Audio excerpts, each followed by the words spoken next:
बिस्मिल्लाहिर्रहमानिर्रहीम। अस्सलाम वालेकुम नाज़रीन, मैं अहमद फ़वाद हूँ और आप मेरा यूट्यूब चैनल देख रहे हैं। नाज़रीन, आज के व्लॉग में 3 ख़बरें आपके साथ में शेयर करूँगा। एक तो इमरान खान साहब की जानिब से अपनी नई टीम तश्कील दे दी गई है।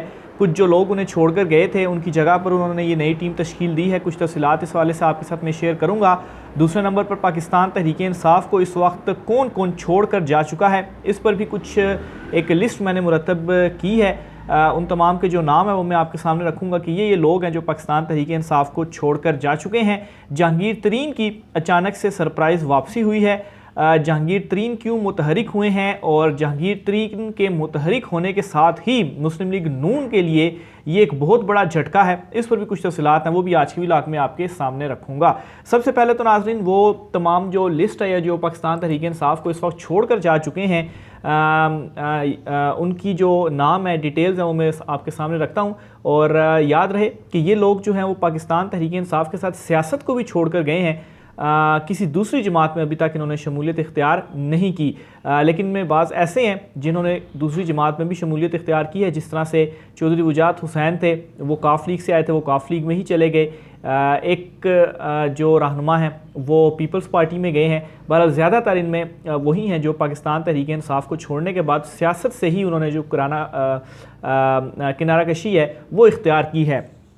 तो इनमें तरतीब वाइज अगर चलूँ या कुछ जो बड़े नाम हैं वो मैं आपके सामने रखूँ तो इनमें सबसे पहले तो आमिर महमूद कियानी है जो पाकिस्तान तहरीक-ए-इंसाफ़ को छोड़कर गए हैं। और सबसे पहले इन्होंने ही जो प्रेस कॉन्फ्रेंस थी वो की और फिर उसके बाद प्रेस कॉन्फ्रेंस का जो एक सारा ट्रेंड था वो सेट हुआ। और जो भी प्रेस कॉन्फ्रेंस करता या जेल में जो होता, जिस तरह से फवाद चौधरी साहब जो थे उन्होंने भी प्रेस कॉन्फ्रेंस की मजम्मत की, फिर उसके बाद उनकी रिहाई हुई और बिल आखिर कल उन्होंने भी एक ट्वीट के ज़रिए कह दिया कि वो सियासत से ब्रेक ले रहे हैं और पाकिस्तान तहरीक-ए-इंसाफ़ को छोड़ रहे हैं। अलबत्ता किसी दूसरी जमात में फवाद चौधरी साहब शामिल नहीं हो रहे। इसके अलावा अमीन असलम हैं, उन्होंने भी पाकिस्तान तहरीक-ए-इंसाफ़ को खैरबाद कहा है। आफ्ताब सिद्दीकी हैं, ये कराची के सदर थे। इसके अलावा फैज़ुल हसन चौहान हैं। और इसके अलावा अगर दीगर की बात की जाए तो कराची से रुकने कौमी असम्बली महमूद मौलवी, KP हुकूमत के साबिक तर्जुमान अजमल वज़ीर, महमूद ख़ान काबीना के वज़ीर हशाम इनामुल्ला और रुकने कौमी असम्बली मलिक जवाद हसन, ये भी पार्टी को जो है वो छोड़ चुके हैं। इसके अलावा बलूचिस्तान असम्बली में मुबीन पंजाब काबीना के साबिक रुकन सईदुल हसन और डॉक्टर अमजद जो हैं वो भी पाकिस्तान तहरीक-ए-इंसाफ़ को छोड़ने वालों में शामिल हैं।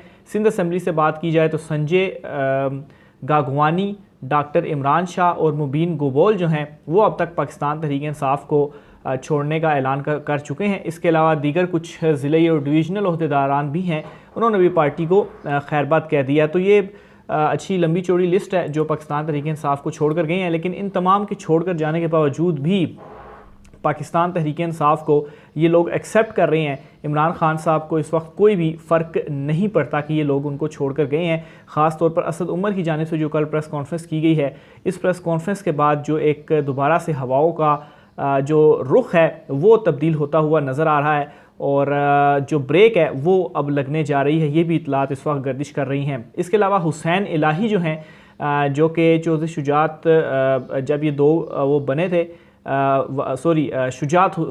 चौधरी वजाहत हुसैन, ये उनके साहबजादे हैं। इन्होंने भी पाकिस्तान तहरीक-ए-इंसाफ़ को छोड़कर दोबारा मुस्लिम लीग काफ में ये शामिल हो चुके हैं और इनकी तरफ से भी अनाउंसमेंट आई है। इससे पहले इनके जो वालिद थे चौधरी वजाहत हुसैन, उन्होंने पाकिस्तान तहरीक-ए-इंसाफ़ को छोड़कर वापस काफ लीग में वो चले गए थे। इनके ऊपर परवेज़ इलाही साहब का बयान भी सामने आया है कि ठीक है, उनके ऊपर दबाव है, जो भी है उनका अपना फ़ैसला है, वो वापस चले गए हैं, ठीक है, बहरहाल हम पाकिस्तान तहरीक-ए-इंसाफ़ के साथ खड़े हुए हैं। परवेज़ इलाही साहब का ये कहना है और मोनस इलाही भी इस वक्त पाकिस्तान तहरीक-ए-इंसाफ़ में ही मौजूद हैं। इसके अलावा फवाद चौधरी साहब हैं बड़े नामों में से।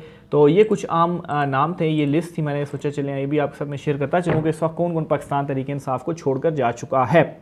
दूसरी तरफ नाज़रीन, इमरान खान साहब की जानिब से जो अपनी नई टीम थी वो तश्कील दी जा रही है। कुछ नाम भी सामने आए हैं, इनमें सदाकत अब्बासी और फ़रूख हबीब साहब, ये दो नाम हैं, इनको नामज़द भी कर दिया गया है। पंजाब शुमाली और जनूबी पंजाब की जो सदारत है वो इन दोनों को दे दी गई है। तो ये एक नई लीडरशिप पाकिस्तान तहरीक इंसाफ में ऊपर सामने आ चुकी है।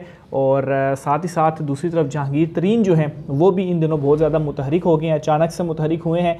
और ना सिर्फ वो मुतहरिक हुए हैं बल्कि उन्होंने लाहौर में डेरे डाल दिए हैं। और लाहौर में डेरे डालने के साथ साथ जहांगीर तरीन की जानिब से कुछ मुलाकातें की गई हैं और एक हफ़्ते के दौरान इन्होंने कोई 20 से ज़्यादा आम सियासी शख्सियात से जो मुलाकात है वो की है। और ये अब बताया जा रहा है कि जो पाकिस्तान तहरीक इंसाफ को छोड़कर जा रहे हैं, एक तो वो भी इनके साथ शामिल हो जाएंगे और इसके अलावा पाकिस्तान तहरीक इंसाफ का ऑलरेडी जो एक जहांगीर तरीन जो ग्रुप था वो वाला ग्रुप भी हो गया। फिर इसके अलावा जो कुछ इलेक्टेबल्स वगैरह हैं वो सारे भी जहांगीर तरीन साहब के साथ शामिल हो जाएंगे। तो ये एक नई जो सियासी जमात है वो यहाँ पर बन रही है। तो ये जो अब नून लीग के लिए किस तरह से कंसर्न है, इस पर भी कुछ जो मेरा एनालिसिस है, जो मैंने जो कुछ चीज़ों को मैं ऑब्ज़र्व कर रहा हूँ वो ये है कि पाकिस्तान तहरीक इंसाफ को तो क्रैश किया जा रहा है, ठीक है, पाकिस्तान तहरीक इंसाफ के लोग तोड़े जा रहे हैं, लेकिन उसके साथ साथ ये भी हो रहा है कि मुस्लिम लीग नून जो है वो बतरीज नीचे आती जा रही है। और जो आइंदा इंतखाबात हैं उनमें कोई चांस नहीं है कि मुस्लिम लीग नून कोई बड़ी तादाद में जो नशिस्तें हैं वो हासिल कर सके या मुस्लिम लीग नून को लोग वोट जो हैं वो कास्ट करें। तो इसके पैरेलल जो एक ये जो मामला चल रहा है जहांगीर तरीन वाला, या एक बड़ी तादाद में जो लोग जा रहे हैं, ज़ाहिर सी बात है उन्होंने किसी न किसी साइड पर तो जाना है, या जो जहांगीर तरीन मुलाकातें कर रहे हैं। तो अगर जहांगीर तरीन साहब की ये जो जमात कोई नई सामने आती है, ये सारे लोग इनके साथ शामिल होते हैं, तो 40-50 सीटें अगर ये यहाँ से लेकर जाते हैं तो फिर ये भूल जाएं मुस्लिम लीग नून वाले भी कि वो दोबारा से इक़्तिदार में आ सकेंगे। क्योंकि इस वक्त जो सिचुएशन बन रही है, जो इस वक्त हालात बन चुके हैं, मुस्लिम लीग नून तो हाँ, इसमें पीपल्स पार्टी जो है वो बिल्कुल उन्होंने जो है वो इसमें गेन कर रही है, बिल्कुल खामोशी से रहकर पीछे खेल रही है। और चांसेस यही हैं कि नेक्स्ट जो हुकूमत हो वो शायद, अगर इसी तरह से हालात चलते रहें, तो शायद जो बिलावल भुट्टो हैं उनको कोई ये वाली जो सारी सपोर्ट है वो मिल सके। क्योंकि पीपल्स पार्टी का भी उस तरह से ज़ोर नहीं है पंजाब में, तो डायरेक्ट तो वो इलेक्शन अगर पीपल्स पार्टी में आते हैं, ज़ाहिर सी बात है पीपल्स पार्टी का फिर नाम लग जाएगा तो लोग वोट शायद ना दें। तो यहाँ पर अगर जहांगीर तरीन की सरबराही में ये जो पार्टी बनती है और ये जो इलेक्टेबल्स होते हैं और एक नया ग्रुप सामने आता है, तो फिर इस सूरत में बड़ी ज़्यादा मुश्किल हो जाएगी। एक तो नून लीग साइड लाइन पर हो जाएगी और फिर ये इलेक्टेबल्स या पीपल्स पार्टी या इसी तरह से फंसा कर जो कोई हुकूमत है वो बनाई जाएगी। तो इस वक्त ये जो चीज़ें सारी हो रही हैं वो इसी तरह से लग रहा है और ये नून लीग के लिए भी एक बड़ा जो झटका है वो साबित होगा। लेकिन इमरान खान साहब इन तमाम तर चीज़ों को किस तरह से टैकल करते हैं, ख़ास तौर पर कल की प्रेस कॉन्फ्रेंस के बाद जो एक मुज़ाकरात के हवाले से एक नई जो हवा है वो चली है। इमरान खान ने भी मुज़ाकरात की बात कर दी, असद उमर ने भी मुज़ाकरात की बात कर दी और यकीनी तौर पर बैकडोर पर कुछ ना कुछ जो मामलात हैं वो चल रहे होंगे। असद उमर साहब से भी जो गुफ्तगू है वो हुई होगी। तो बहरहाल जहांगीर तरीन ग्रुप जो है वो अचानक से एक्टिव भी हो चुका है। दूसरी तरफ ओन चौधरी साहब हैं, ये भी पहले पाकिस्तान तहरीक इंसाफ का हिस्सा थे। उन्होंने कहा जी कि तरीन का PTI में दोस्तों से रब्ता है। मज़ीद डिटेल में उन्होंने कहा है कि जहांगीर तरीन, अलीन खान और पुराने दोस्तों ने पार्टी के लिए बहुत मेहनत की थी, लेकिन हमारे नौजवानों को गलत राह पर डाला गया। उन्होंने कहा कि आमिर कियानी इमरान खान का 25 साल से दोस्त था, इनसे भी हमारा इज़्ज़त एहतराम वाला रिश्ता है।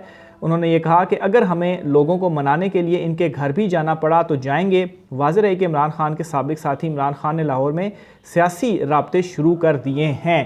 तो ये भी एक हिंट है कि किस तरह से जहांगीर तरीन और ये जो पार्टी है वो राब्ते कर भी रही है। आमिर कियानी से भी राब्ते करेंगे और फिर लोगों के घर भी जाएंगे और उनको मनाएंगे भी।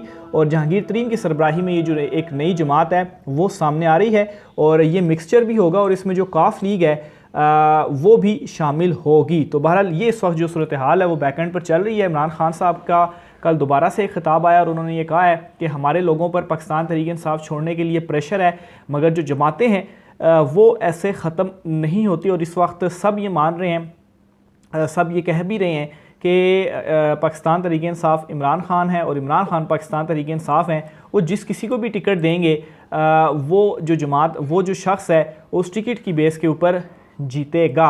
और मिसाल के तौर पर आप फवाद चौधरी को ले लें, एक बड़ा नाम था जो पाकिस्तान तहरीक इंसाफ से अलहदा हुआ, या आमिर महमूद कियानी को ले लें। तो इन दोनों को अगर पाकिस्तान तहरीक इंसाफ का टिकट ना दिया गया और पाकिस्तान इनके पास अब ज़ाहिर सी बात है नहीं है, और अगर ये पाकिस्तान तहरीक इंसाफ के अगेंस्ट खड़े होते हैं और पाकिस्तान तहरीक इंसाफ का किसी और शख्स को टिकट मिल जाता है तो ये दोनों पाकिस्तान तहरीक इंसाफ के उस उम्मीदवार को जिसको टिकट मिला उससे ये कभी भी नहीं जीत सकेंगे। तो ये एक बड़ी पॉजिटिव चीज़ है जो एक अवामी सपोर्ट है इमरान खान साहब के साथ, और इसी वजह से इमरान खान साहब भी अभी तक जो है वो इसी बेस के ऊपर ही इमरान खान साहब अभी तक ये जो लड़ाई है वो लड़ रहे हैं। दूसरी तरफ बाबर अवान का भी एक बयान सामने आया और उन्होंने कहा है जी कि PTI में डेपुटेशन पर भिजवाए गए अब वापस रिपोर्ट कर रहे हैं। उन्होंने मज़ीद ये कहा कि पाकिस्तान तहरीक इंसाफ की जानिब से पार्टी छोड़ने पर अपने रद्द-ए-अमल का इजहार करते हुए उन्होंने कहा कि डेपुटेशन पर जो लोग आए थे वो वापस जा रहे हैं, और मज़ीद जो है वो उन्होंने कहा कि अब इन्हें कहा गया है कि कैबिनेट डिवीज़न को रिपोर्ट करें। उन्होंने कहा कि ये सब मिलकर एक वोट नहीं तोड़ सकते। इमरान खान के साथ मैं खड़ा हूँ, करोड़ों लोग खड़े हैं और हम कोई छुपे हुए लोग नहीं हैं। किसी कागजी शेर की तरह हम मैदान में खड़े नहीं हैं और इस मुल्क को हम ठीक करेंगे। तो बहरहाल ये बाबर अवान साहब हैं जो कि उनकी जानिब से बयान दिया गया है। राय का इज़हार कीजिएगा। मुझे इजाज़त दीजिए। अल्लाह हाफ़िज़।